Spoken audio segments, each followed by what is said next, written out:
અટકાયત ન કરાય, એનું સન્માન કરી લેવું જોઈએ.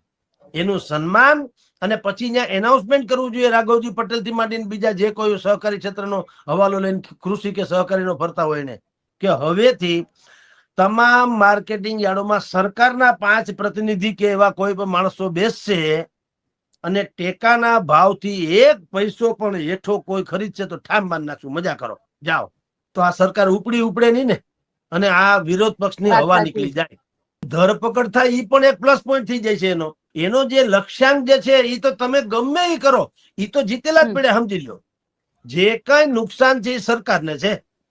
તો આપણે તો સુઝાવ આપ્યો એઝ એ જર્નાલિસ્ટ, પત્રકાર તરીકે તટસ્થ ભાવે કે ભાઈ સાહેબ તમારામાં બુદ્ધિ કેમ નથી? લાઠીચાર્જ કરો, ખેડૂતોને પકડીને આમ કરો, એટલે કેટલાક ને મારશો તમે?